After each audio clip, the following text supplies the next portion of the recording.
Hi les Koulam, j'espère que vous allez bien. Alors aujourd'hui, je vais vous montrer comment mémoriser le vocabulaire à travers une méthode.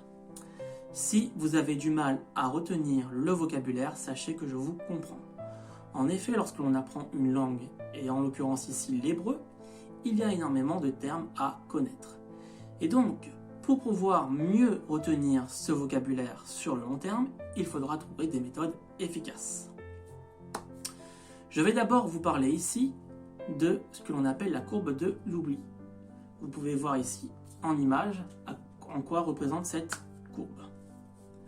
Cette courbe de l'oubli a été élaborée par le psychologue allemand Ebbinghaus.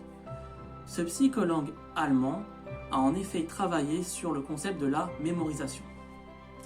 Que nous dit ce psychologue? Il nous dit que il est normal que l'on oublie une information au fur et à mesure que le temps passe. Et donc, comme vous pouvez le voir ici au niveau de la courbe décroît au fur et à mesure du temps. En effet, on perd plus de 50% de l'information mémorisée après seulement 2 jours. Donc, face à ce constat, je vous propose ici une méthode que je trouve assez efficace et qui est utilisée très souvent dans l'enseignement. On appelle cette méthode la méthode de la répétition espacée. En quoi consiste cette méthode? C'est ce que je vais vous expliquer ici. Cette méthode consiste à revenir de manière espacée sur une information afin que cette information soit fixée dans notre cerveau.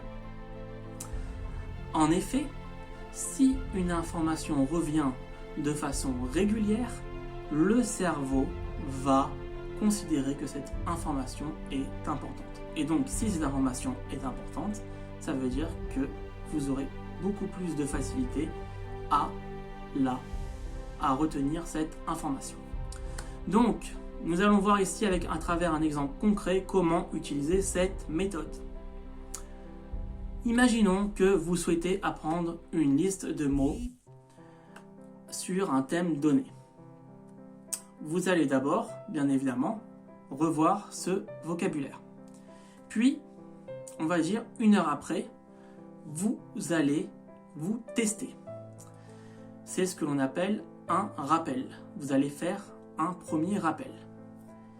Une fois que vous avez passé ce test, 24 heures après, à J+1, vous allez faire de nouveau un nouveau test.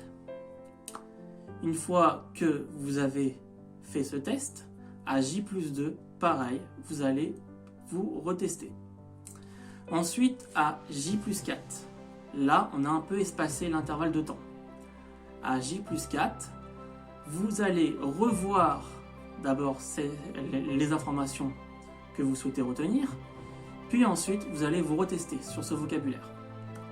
Une fois que vous vous êtes testé sur ce vocabulaire, à J+7, vous allez attendre donc J+7 pour faire un 5e rappel et ensuite vous testez sur ce vocabulaire pour voir si vous avez effectivement bien assimilé ce vocabulaire. Voilà, donc ça c'est une méthode que je trouve assez intéressante à utiliser pour pouvoir justement retenir le vocabulaire que vous souhaitez apprendre. Et donc ça va, je pense, grandement vous aider dans votre apprentissage. Voilà, donc cette vidéo est terminée. N'hésitez pas à me laisser des commentaires si vous avez des questions. N'hésitez pas également à liker si vous avez aimé ce genre de vidéo. Et également, si ce n'est pas encore fait, à vous abonner. Sur ce, je vous dis Leitraot Bekarov. Bye!